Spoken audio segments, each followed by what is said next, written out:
Hello, good afternoon, and welcome to Why Initiation is Required for Everyone.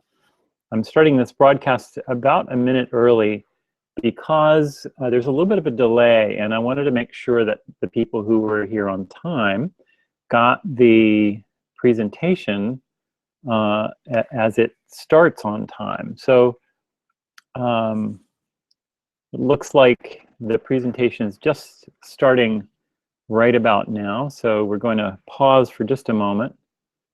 Here we go. There, okay.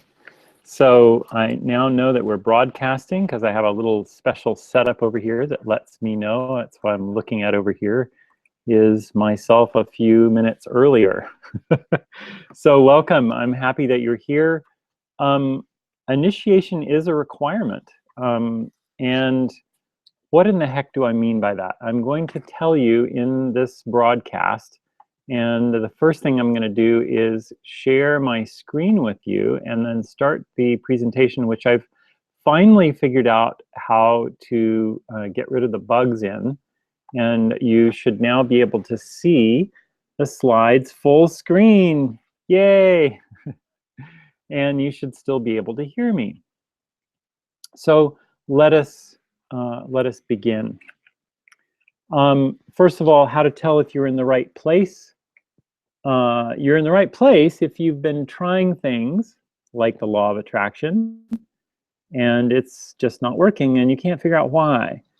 There's an odd thing. You know, there are many other laws of the universe that are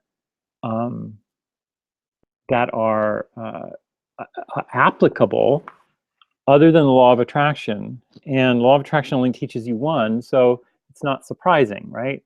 It's one of the things that we teach in the School for Wizards. Second reason to tell that you're in the right place is that you're perhaps wondering how you can integrate your spiritual life and your business life so that you don't feel split in two. If you're stuck at a level or blocked and you can't get past whatever's keeping you there. Now, this is something that can happen at all levels of a life or business. You know, it can be a small block or it can be a large block. But if you can't get past whatever's keeping you in the place that you're at, then you're blocked and you need magic, and the kind of magic that I'm talking about, to get you out of it. And then finally, if you're doing all the right things, if you're following all the right formulas and so forth, but you still can't make your life and business work, then you're totally in the right place. And of course, you should be familiar with this slide if you've seen all three of the series. You want some magic. You know, I want you to be able to experience the magic. And I'm not talking about fake magic or ledger domain. I'm talking about the real thing. So here's a quote for you, and this one is from Louis Devin from La Foresta ti ha, Storia di un'iniziazione, which basically means the forest has you. This is a story of an initiation. He says, here in the belly of the forest, where the elders have brought us to make us into men, we no longer have names. We have no purpose. We are disappearing, but at the same time, we can take on any form. We are like water. We are clay just scooped out of a hole with hands and machete. We are molten metal waiting to be poured into a mold. And this really, it kind of says a lot. It doesn't say it all about initiation, but it says a lot about initiation because he speaks to this period, this liminal period that's part of any initiation that has to be witnessed. So here I am, good picture of me, lighting is good, and I like it. I'm liking myself as an older person better than I liked myself as a younger person. And I like myself better because I am able to make magic, right? But you might be going, if you've never met me before, like, who is this guy? Why does he claim that he's a wizard And why does he claim that I'm a wizard? Well, I'm going to tell you about that, but at first I want to remind you of some terms that we've come to agree, or that we need to agree upon in order for me to continue.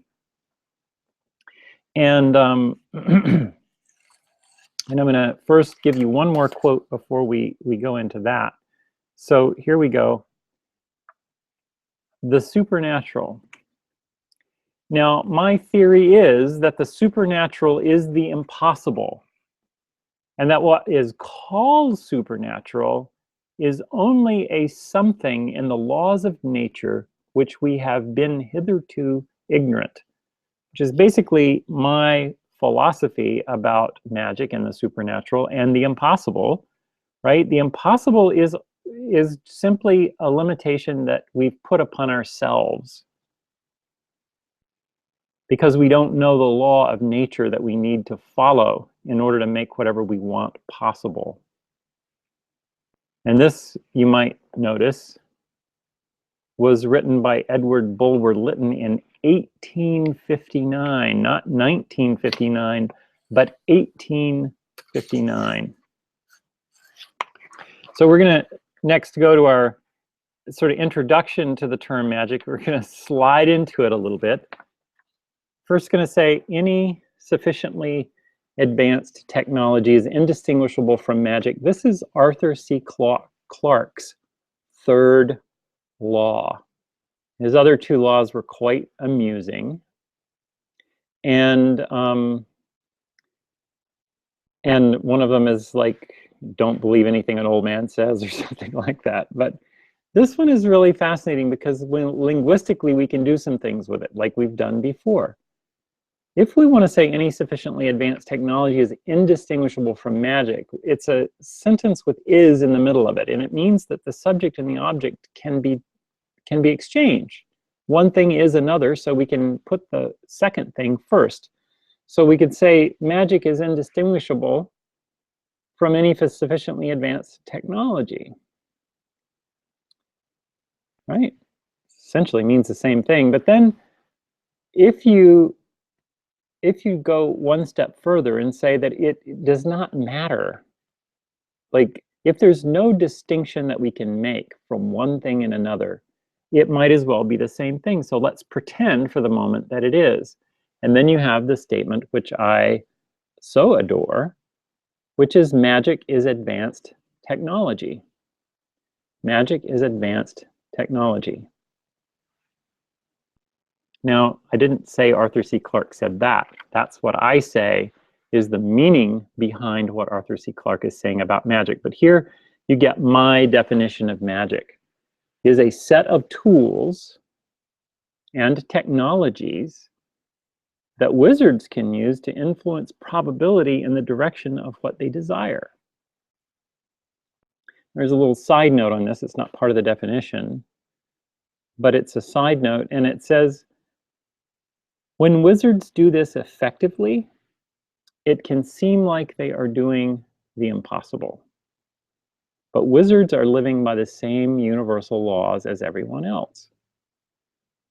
So you can see that hidden inside this definition and hidden inside the quote that we read earlier is the presupposition or conviction that we simply do not know all of the rules of the universe, even though we have science. And I'm in the process of reading several books right now, and one of them is about the impossible.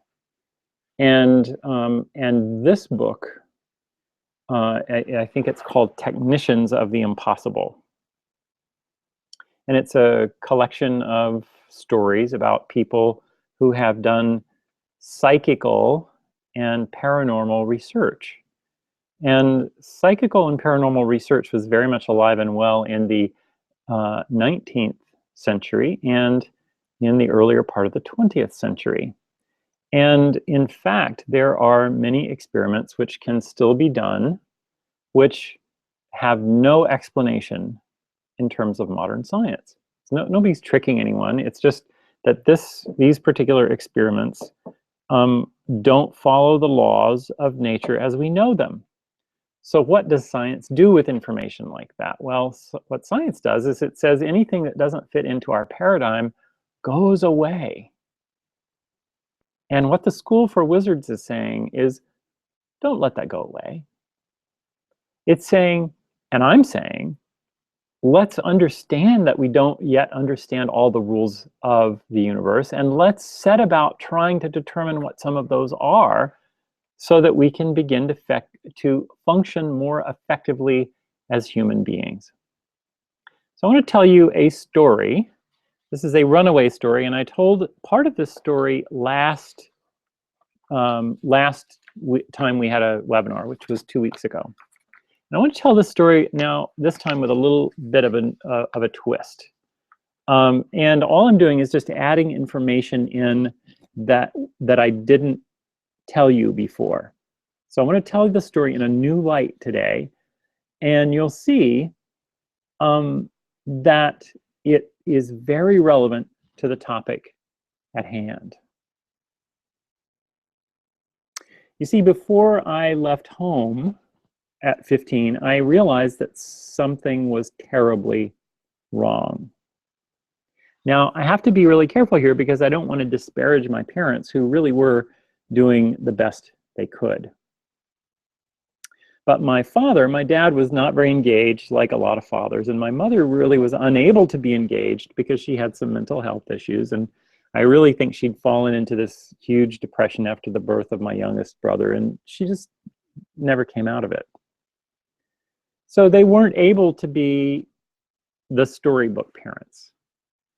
And truth be told, even the people who I knew who had storybook parents turned out that they had real parents anyway, right? We all turned out to be flawed in the end, you know, like everyone's sort of carefully constructed facade about being a perfect parent was eventually broken down. But there was something about me that understood that I needed to have a new way to live, that without finding some new way to live, that I would die. I knew that I would die. Now, don't ask me how I knew I would die, but I just did. And I knew that I would die, especially if I stayed at home. So it was the beginning of the winter in 1972 in Augusta, Georgia, and I had already tried to run away once 2 years before that when I was only 13 years old. And I was actually quite serious about running away. I was just trying to find the right people to do it with because I didn't want to do it by myself. So then my friends Alan Faircloth and Paul Snyder told me that they were running away, and I said, woo! I inserted myself into their plan. And thus began the danger, right? We hitchhiked. We stuck out our thumbs and we hitchhiked right on the interstate. Right on the interstate highway I-20 that went from Augusta to Atlanta and Athens, Georgia. We climbed over a fence in the middle of the freeway to do it. Now, it is a miracle that the police didn't find us before somebody gave us a ride. And we were even picky. We turned down a couple of rides because the cars were filled with like what appeared to be drug addicts or unsavory characters that we really didn't want to be with. We didn't want to climb into a station wagon that already had 13 people in it. But then the danger was actually multiplied because here we are, we're on the road. We get dropped off in this other city and we were hitchhiking to a rock concert. And we didn't have tickets to it. Now, I want you to remember this part of the story because this is the first part of initiation, and I want to explain more about that when we get there. But this isn't just a story about a runaway kid. This is a story about a runaway kid who is self-initiating. So we first separated from our families, right? And like I said, the danger began or continued, and we gate crashed the concert, which is something that you could actually do back then. You could gate crash, and gate crashing meant that that somebody from the inside would push open one of the dozens and dozens of doors which were locked from the outside but were open from the inside because of crowd control and so forth. And they had armed guards around everywhere, but they couldn't patrol the entire perimeter of the stadium. And so I gate crashed. I got inside, and I was inside listening to the Allman Brothers, and I hated the Allman Brothers, and I hated most Southern music. Don't hate me for that. But the music was rattlingly loud, and I really wasn't prepared for it, and I couldn't find my friends. So I just thought, you know, it's a big place. I'll find them when the concert is over. So turned out they didn't get in. And they'd been outside talking to people who were trying to gate crash the concert but never could. People who actually wanted to get in. Should have let them go ahead of me. So we crashed that place that night at a place that had black light posters on the walls and a strobe light and this paralyzed dog that walked on its two front legs.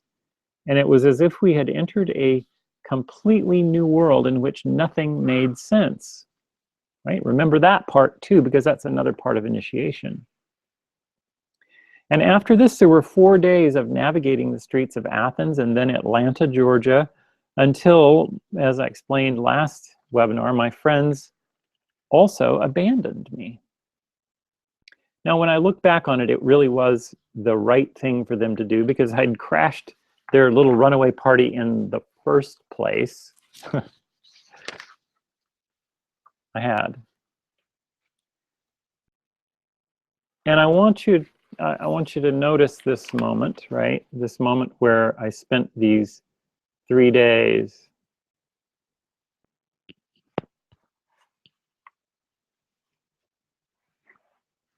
on the streets. 4 days really on the streets. Because it's another part of the initiation process that's really important. And eventually I learned how to work day labor. Now, nobody today has really heard of day labor, but it was pretty common in 1972 when the workforce had this shortage of laborers because the city was growing so fast. And I eventually had this room in an apartment with these 2 older guys, and I had this new life. And I had proven 2 things. That number 1, I did not need my parents. And number 2, I was able to do something that not even they had been able to do at that point. I was pretty smug. And that was to have a creative job. I was putting custom finishes on plaster statues for a company called Creative Statuary Company. And I will leave the story here, but only after saying that this is not just a story about my life, even though it's actually true and somewhat interesting. It's a story of how I was able to initiate myself into the next stage of my adulthood. And people were always remarking after this in my teen years that I seemed like older or more mature than the other kids. And at the time, I just thought, well, this is the way it is. I'm just a more mature kid. But now that I look back on it, it really is because I was able to initiate something that today's youth gets very few chances to do. And I speak about this rite of passage as an initiation, and I'm going to tell you more about that in just a moment. But first, I am going to let you know what my definition of a wizard is. Those of you who've done anything with me know that you've seen this before.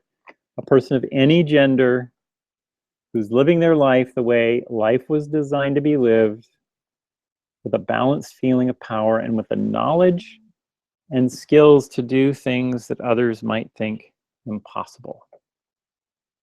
Knowledge and skills to do things others might think impossible. Right? I took witch out of it, even though I think witches are fine. I have a lot of practices that came from my friends, the witches. But I want to go back to the original meaning of the word wizard, which just means wise ard or wise one. right? We're in the process when we're building wizards of creating wise people. So I don't teach you how to do magic tricks. I teach you how to become a person who is capable of doing the impossible. That's what we do at the School for Wizards. And plenty of people in the process of doing that right now, becoming wise people. So I want to now define initiation for you. Initiation, and I'm going to sort of call initiation rite of passage also. And it is a celebration of the passage which occurs when an individual leaves one group to enter another. It involves a significant change of status in society. Now, I'm going to quickly run through some initiations that we do today. And you'll notice that each one of them has a significant change in status. And then I'm going to go over what is wrong with the way that we're initiating right now, because we do have these initiations, but they are empty and meaningless, and they don't help us go from place to place in our lives like they should. So these guys are actually all waiting for an initiation as part of the Kumbh Mela in India, which happens, I believe, every 8 years or every 4 years. It's not a yearly festival, and you'll know why in just a second, because I'm going to tell you how many people come to the Kumbh Mela. 8 million people. There's so many people at this festival that their movements can be seen on the satellite images, right? Huge numbers of people, and I don't believe that anyone has ever been injured in the Kumbh Mela. Now there's a way to do an initiation, right? So here's some kinds of initiation that we do, and I'll tell you the steps that are inside of an initiation, and then we'll go over some people who have apparently been initiated and some who haven't, and then how we do initiation in the School for Wizards. So the first is our first steps. Like, isn't this a big deal? Oh, baby's taking his first steps. Like, it's really important for the parents to be there when that happens, right? They feel cheated when they're not there when the child takes its first steps. Like, why do we say that? That's important. Probably nobody's, none of you have paused to think about that. The baby's first word, how many of you know how many of you know what your first word was? That's the question I was trying to ask. Completion of toilet training. Now, I don't remember this, but I do remember when I was a kid that it was like a big deal.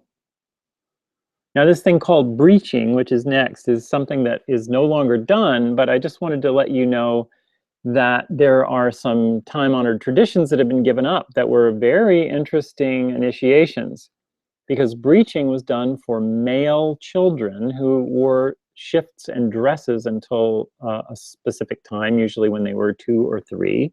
And then they got to wear pants for the first time, and that was called breaching. They got breeches for the first time, and that also marked the time at which the father was more engaged in their upbringing. Ear piercing, even today. I remember when I was a kid, the girls across the street got their ears pierced, and it was a big deal. A big deal. Kindergarten graduation. First day of school. Learning to read and write. Riding a bicycle. These are all kinds of childhood initiations, and here are some kids doing one of these initiations, which is graduation from kindergarten. It's a big thing.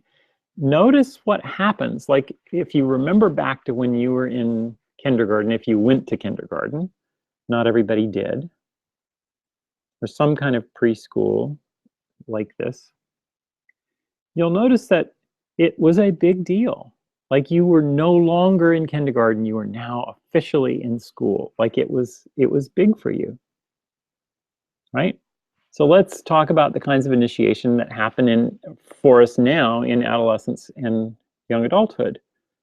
Our first crush. Do you remember who you had your first crush on? Our first date, right? I didn't really date in high school at all. I just didn't date. So I don't know who my first date was. First kiss, I think I remember who that was. Losing one's virginity, I definitely remember that. First menstruation, learning to drive, earning a driver's license, right? Notice that these are different initiations, right? The learning part, you know, like going with dad, like most people did it with their dad, driving around in the parking lot, you know, learning how the car operated and so forth. Then getting your license, going and getting that, taking the test, taking the driving test, that was also an initiation. Sweet 16 or Cinquantera, right? Prom. Who remembers their prom, whether they went or didn't? You remember that it existed, right? The debutante ball. Now, this is something that I did not grow up in the circles where the debutante ball was practiced, although I had some friends who actually had to go to a debutante ball.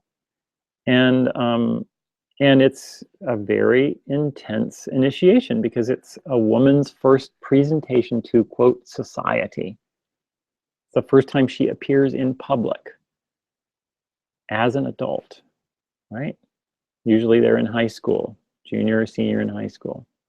Hazing, an initiation that has gotten a lot of traffic and a lot of flack lately because of deaths or injuries that have happened in sorority or fraternity hazings. Graduation, whether it's from high school or college, moving out, you move out of your parents' house, or the one that I want to talk about a little more in depth later is the wedding. Okay, so here's a picture of graduation.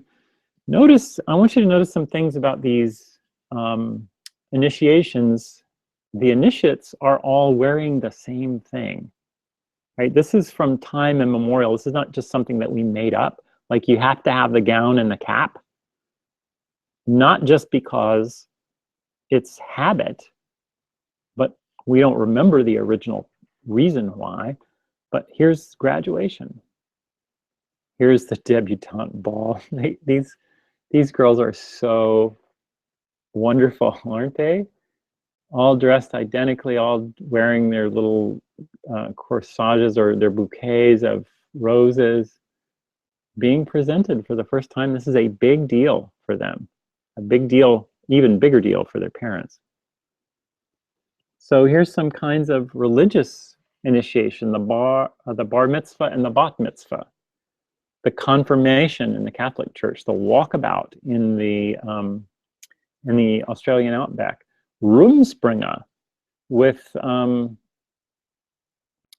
Mennonites, the Vision Quest in the Native American world, which has been adopted by many modern people. I was taught how to do Vision Quest by Sun Bear in the late 80s and early 90s, and run Vision Quests as part of the School for Wizards. And there are also secular coming of age ceremonies, you know, like people who do an exit from childhood puberty parties for young women that are, you know, they're free from a religion, but they are still wanting to mark that age. You know, we're getting to the point where we're starting to get this as a culture. So this is not actually footage from Rumspringa, but I believe that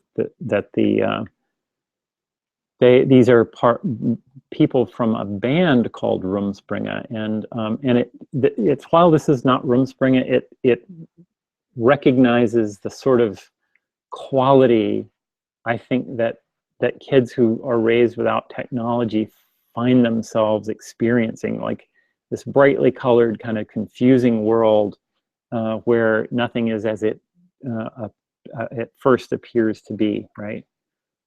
Then you've got this old Roger van der Weyden painting of a confirmation happening in the church, in the Catholic Church.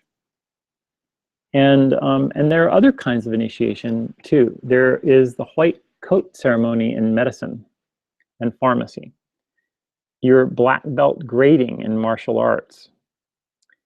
And I don't know if any of you have studied martial arts, but my martial arts teacher, it was a very big deal, the belts. You know, you went from your yellow belt or your white belt to your first colored belt, and then your green belt and your blue belt, and the whole belting system is different, and you have to know what's coming next, and you have to have this specific set of skills.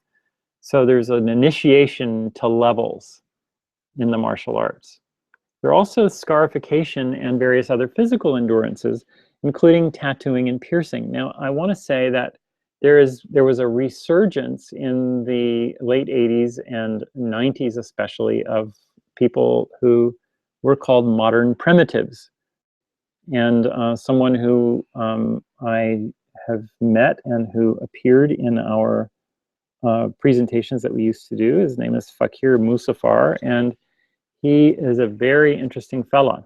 And he coined the term modern primitive because he wanted to reintroduce us to the concept of initiation in a modern way, right? Retiring, like actually retiring from a job, is a kind of initiation. And in some sects, and I had to put this in, you know, castration is part of it, and genital mutilation, right? It's an ouchy one, but it exists, right? Now here's the Navy graduation. There's this tradition, you know, to throw the hats up in the air. Of course, this is true for regular college graduation as well. But there's also something, I threw this in for the Navy to remind me to tell you about something called wetting.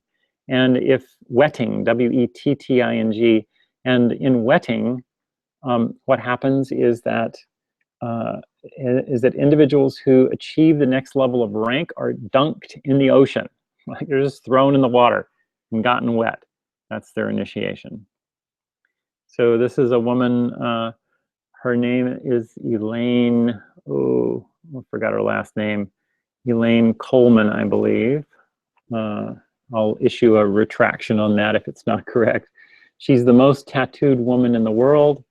And you can bet that these piercings were part of a very long style of initiation. Now, does it mean that in order to be initiated, you have to look this weird? No. But I appreciate this woman for one reason, and that is that she is 100% herself. There's nobody else that is like her, and she's not like anyone else, and she knows it, and she's 100% being herself.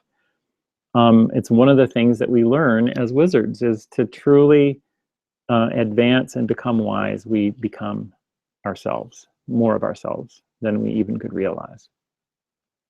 So here are the 3 stages of initiation. There is separation, or taking the person or persons from their normal physical world, right? We'll talk about this in terms of one of the traditions that we know the best, which is the wedding. So we do separation first, and then transition, which is the liminal period in which they're not what they were before, but not yet what they will become. And so this transition period in which they are neither one thing nor another is the super critical part of any initiation. And then you have reincorporation, also called other things. So let's actually examine these in greater depth, right? In separation, people withdraw from their current status and prepare to move from one place or status to another. There's this detachment or cutting away from the former self, which is often symbolized in symbolic actions such as cutting the hair, right? A person who's joined the army, right? Cutting away of the former self, you know, primitive, so-called primitive initiations often involve cutting the hair as well. There's the liminal period, which is this period, like I said, during which one has left one place or state, but has not yet entered or joined the next phase, right?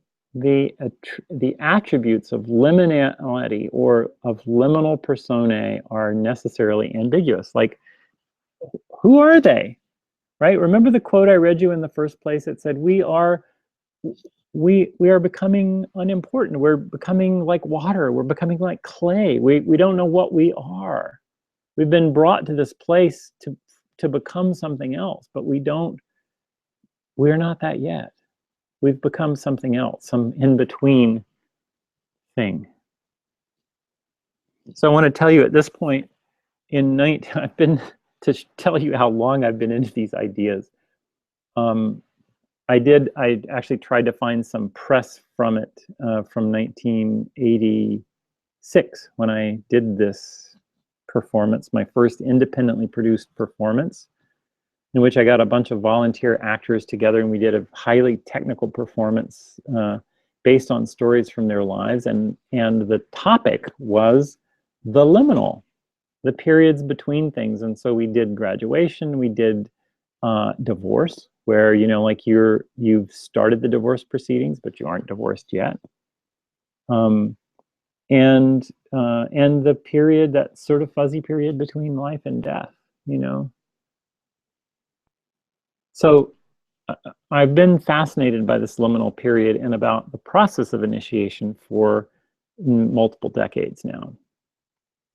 So here's the third stage, reaggregation or incorporation. And the passage is consummated, right? It means that you're done. You open the door on the other side. You have your new identity.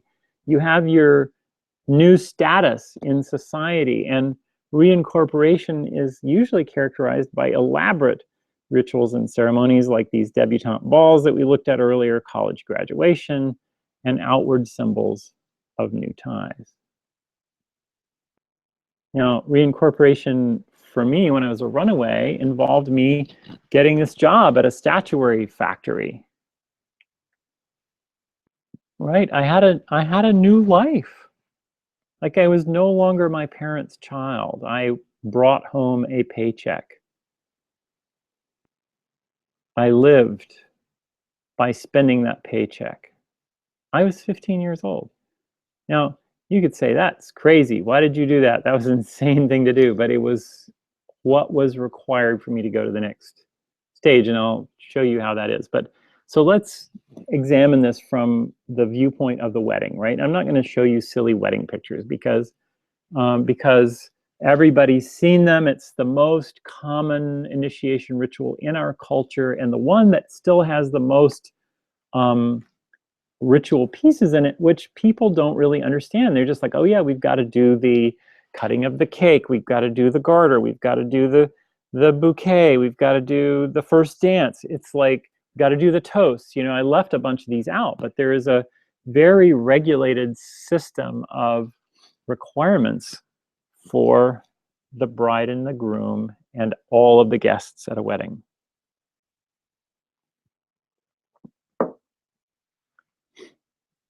Then in the liminal period, oh, pardon me, I've been doing the sneezing thing, and I think one's coming on. Okay, maybe not. The liminal makes me sneeze. During the day of the ceremony, they don't have names.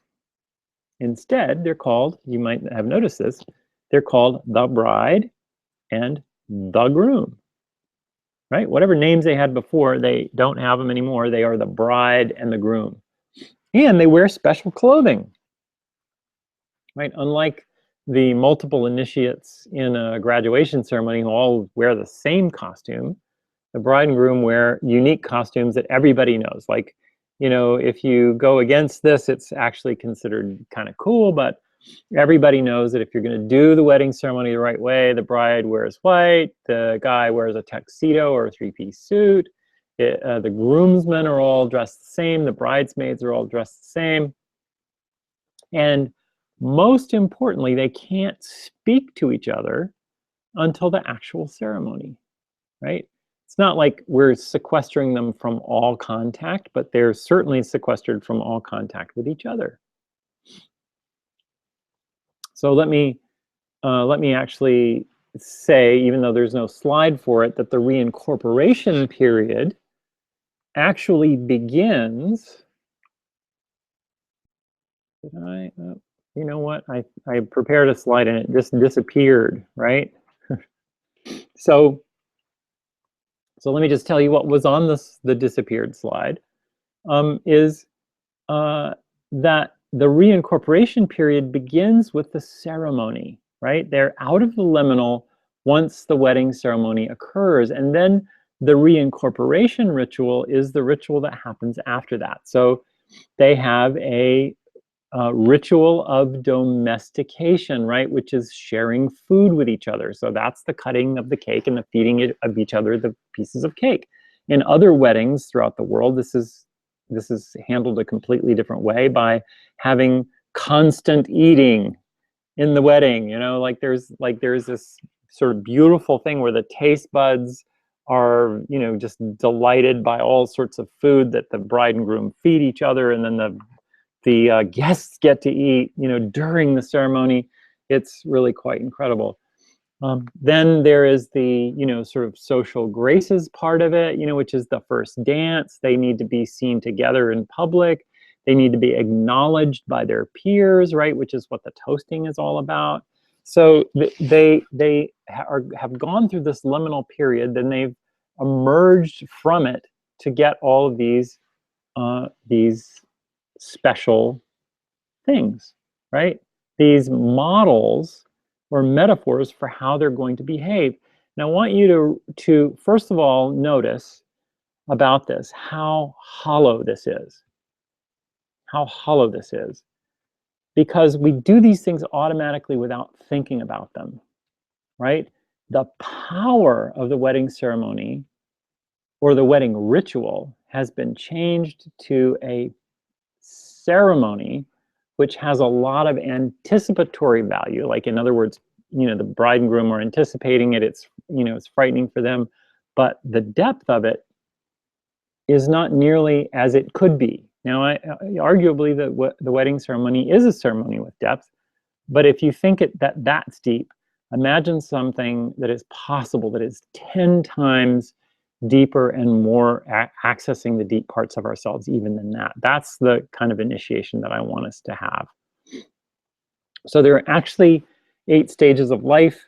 If you want to do it the Wiccan way, you know, there are 5 stages of life, but here are the 8 stages of life that break down along the 8-spoked medicine wheel or wheel of the year. There's early childhood in the East, middle childhood, early adolescence, late adolescence, early adulthood, late adulthood, early elderhood, and late elderhood. So there's really 4 stages: childhood, adolescence, adulthood, and elderhood. And there's early and late stages of each of those. So what are the markers that we have for these stages in life, right? You know, unfortunately, in our world today, too many young people are initiated into adulthood by having to stand in a court of law.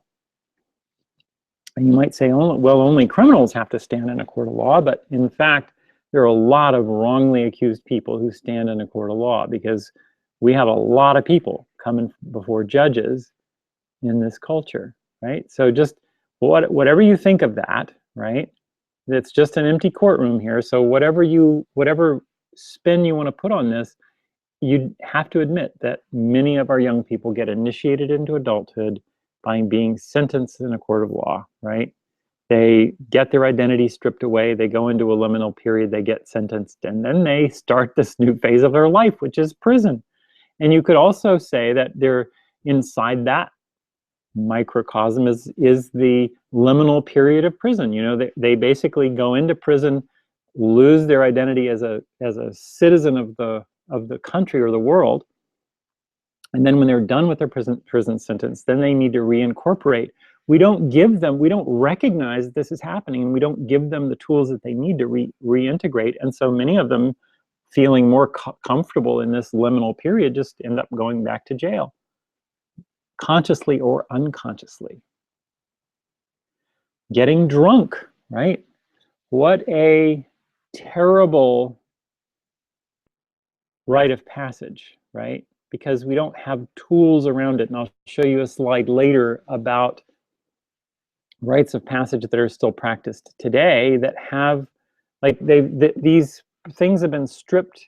They still have the danger, which is necessary. I'm going to say it again, the danger that is necessary. But unfortunately, they don't have the deeper purpose, the spiritual purpose, and the safety net in order for people to, to be able to engage in these dangerous things without actually, I mean, if it's danger, it's danger. You have to admit that. But these kids are getting into situations that are damaging them for the rest of their lives with this getting drunk initiation. Think about later in life, how many of you are afraid of, if you're at a certain age, having to make an involuntary move from your home to a nursing home or a, quote, independent living center, right? It's definitely an initiation, but is it one that you want to do, right? And these are in addition to the sort of acknowledged initiations or rites of passage in our society. We have these initiations or rites of passages that are coming up because we need them in our lives, but we don't know how to get that, right? We need some way to pass from early elderhood to late elderhood, and we need a place to be in the culture with that. But since there isn't a place to be in the culture with that, many of us dig in our heels and go, I am not going to be old, because old is the most horrible thing that you can be. And I'm going to dig in my heels and I'm going to dress like a teenager, even though I'm 79 years old, and I'm going to wear my sneakers and run around and pretend that I'm 17.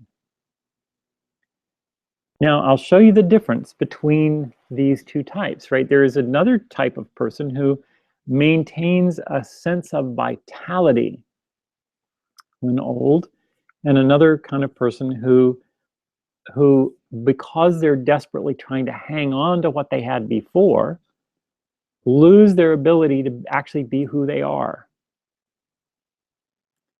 So this is, don't worry about reading any of the tiny type. You can't read it anyway, but I'm just going to tell you that this is a little wheel that goes, it's from the book Nature and the Human Soul by Bill Plotkin, published in 2008.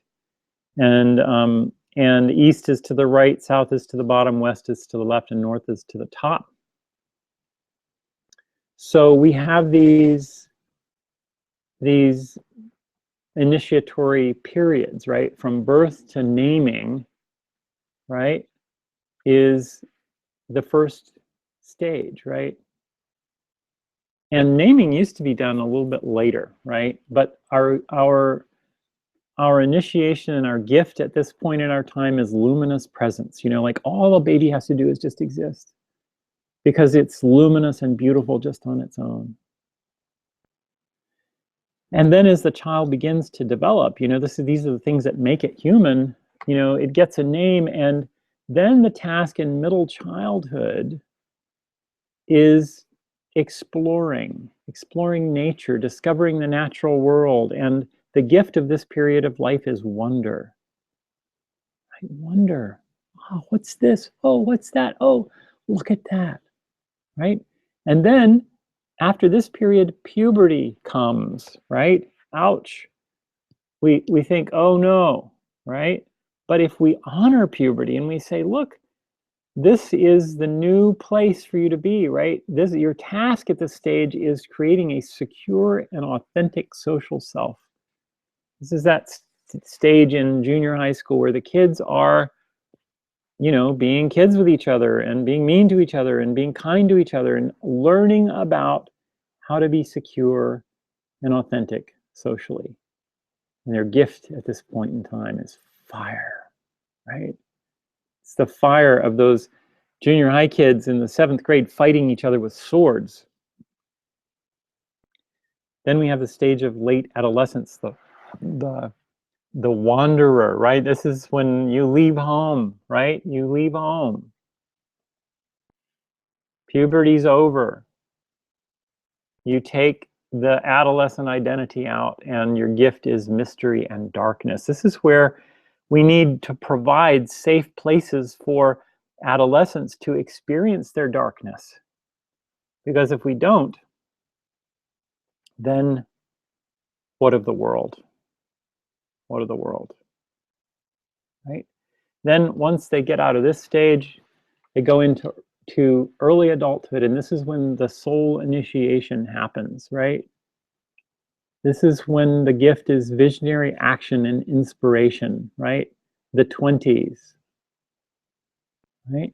The 30s, right? And then we get into the 40s and 50s, right? We enter the stage of late adulthood, right? Our gifts at this point are the seeds of cultural renaissance. And our center of gravity is actually giveaway as an art form, right? This is the Bill Gates who says at, 50 years old, I've made more money than any human on the planet, and I'm ready to give some of it away. Right? And you don't have to give your money away. You don't have to make a lot of money to enter this phase, but you need to learn how to make a giveaway and to make an art of that, right? Then early elderhood, where the gift is wholeness, the center of gravity is the well or the web of life. And your task in this early elderhood is taking care of the soul of the more than human community. I know many people who are doing this. This is where you put your energy and attention outside of the human realm. Like, what of our animal friends? What of the environment? This is where we have an opportunity to do that. And then finally, in late elderhood, when we are truly, moving into that still and silent place, our gift is grace, right? Our center of gravity is the cosmos. In spirit, right? We're returning. It's a cycle, and we are that gift of the cosmos, and spirit is the gift of the innocent, right? The early childhood innocent. So there's this cycle that moves around that at the School for Wizards we support, and we want to continue supporting. And I want to just point out, here's Iris Apfel, the 96-year-old spokesperson for MAC Makeup. I think she's a spokesperson for Mercedes-Benz as well. But look at her. She doesn't look like a kid. She's not trying to look like a kid. She's an adult. She's a poised and elegant adult. And think of it, I said 96. She's actually 94. She's only 94. She'll be 96 in 2 years, right? But still, 94 is a pretty advanced age for being a spokesperson for a line of makeup, right? Astonishing woman, Iris Apfel. And compare her now, though, to someone who, and we can only imagine that she was able to find her own initiatory process to go through in order to get here, right? Compare her to June Shannon, mother of Honey Boo Boo, right? This is the type of woman, and I don't want to pick on her because she's from the South. I'm also from the South. But her problem is not that she's an unintelligent woman. Her problem is that she is a woman who has not taken the steps into her adulthood, right? She's not had the chance to have an initiatory experience. She doesn't know where she is, and so she's raised a daughter who has this even greater issue or problem, right? Honey Boo Boo.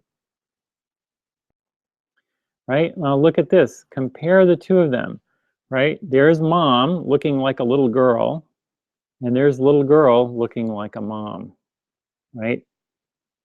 The thing got turned around a little backwards, didn't it? Right? And I don't blame them. I blame our culture for being able to produce examples, like really fantastic examples of what happens when we don't initiate properly. Right? So here is a little event called Scheipurchten, practiced in southern Germany and Austria in midwinter. These creatures are actually frightening away demons. They're like all demonic and big teeth and so forth, and they wander through growling and shaking people up and getting rid of the demons, right? There are other festivals that happen in which the young people smear the must or the dregs from the grape crushing process all over them, and they sort of look like monsters because they have this sort of black, gunky stuff all over them. And they drink wine and they go wild, right? But they go wild in the context of this is the time for you to go wild, right? Can you tell I'm a little bit passionate about this? Because it's really, really important. We don't have what we need here to move forward. We are cast adrift, and this drawing is actually a drawing of a thing called a strange attractor. A strange attractor, and it's part of chaos theory. It's can be determined mathematically, but what's happening is that whether or not the line goes to the left or goes to the right is determined by a very interesting set of mathematical equations, right? It's very difficult to predict where this line is going to be drawn from one moment to the next, right? Small changes in equals big changes out. And this is the way our lives are put together. But we are cast adrift in this sort of sea of like, what do we do? How do we initiate? How do we move to the next phase of life? We need something better. We do. Fortunately, School for Wizards has it, right? School for Wizards has, and I'd love to share this with you now in the last 4 or 5 minutes that we have. The path of initiation provides a safe place to experience initiation, right? The path of initiation teaches deep tools and technologies that enable you to do the impossible, right? People are moving through this material, and one person is publishing a book. Other people are starting businesses. People are learning the things that they need to learn and initiating. Every month there's an initiation. So the full path of initiation lasts for years, but it's sold in 1-year segments, right? So 1 year at a time, you do a different thing and have a different set of initiations, right? The path of initiation avoids the involuntary or unconscious auto initiations that we saw earlier, which can leave you like looking stupid or even worse, in grave danger, right?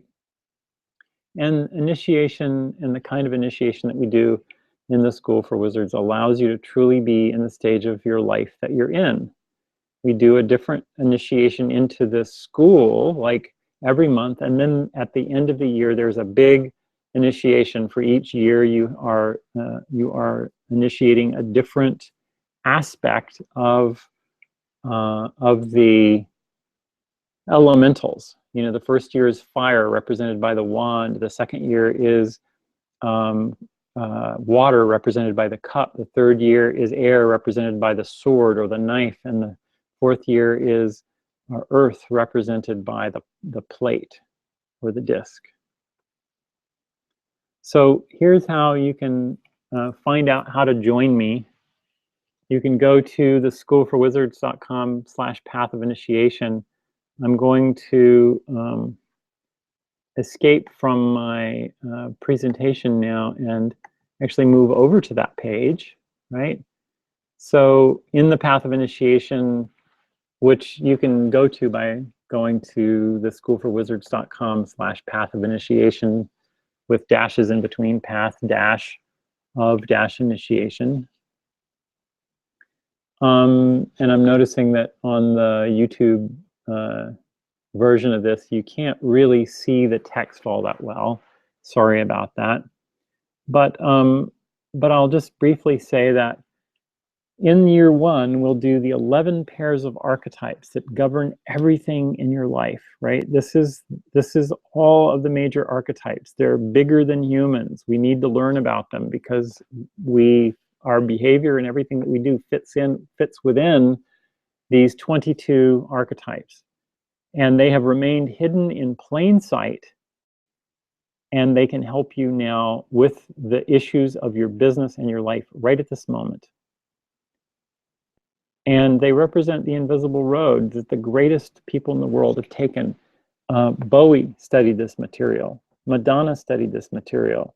And they both are very open about doing it. Leonardo da Vinci, Michelangelo, famous figures throughout history have studied this material and attribute the study of it to their success. So if you want to imagine how it'll be when you learn what's stopping you and you actually get to address that, some specific practices that will deliver that to you. You know, as you begin your transformation into a person who is capable of practicing magic, of doing the impossible, you're more connected to everything as a result, like everything with a capital E. And you get to be in a safe community of fellow wizards, right? You get to recognize these ancient ways of connecting with yourself and each other, right? You want to, and this is only for you if you want to really learn how to be a real wizard, right? Not a fake wizard, not Harry Potter, imaginary, massive multiplayer role-playing game. No, this is really doing the deep work. And you have to be able to do the deep work in order to do this, right? If you want the instruction manual for life that nobody gave you when you were born, this is what to do, right? And if you want to know how the secret and invisible world works, right? There are rules that this world operates by, and they are hidden from us, but they're actually hidden in plain sight, right? So what I'm offering you is to go to this page, theschoolforwizards.com/path-of-initiation, and schedule a strategy session with me, and we will talk about the School for Wizards, what it's about for you. You can go on this page and actually read a bunch of the testimonials that people have made about the work that we do here. And with that, I'm going to just say thank you. I'm really, really happy that you're here. There's tons of people who've experienced this and have said yes, yes, yes. Hopefully this shared a little bit of light on initiation and why it's important and why I'm passionate about it and why I teach it at the School for Wizards. And I would like to say thank you. I love you, and goodbye. And I want to also say that either 1 week from now or 2 weeks from now, we're going to have a guest person on the webinar series. It's going to be Dan Hahnemann, and he's going to be teaching you about energy and how you can use your energy to scan and become a healer and do actual healing with the skills that you learned from him. So join me. I'll send you information about it either 1 week or 2 weeks from now as part of the School for Wizards webinar series. And with that, I'll say goodbye. Have a fantastic and glorious rest of your day.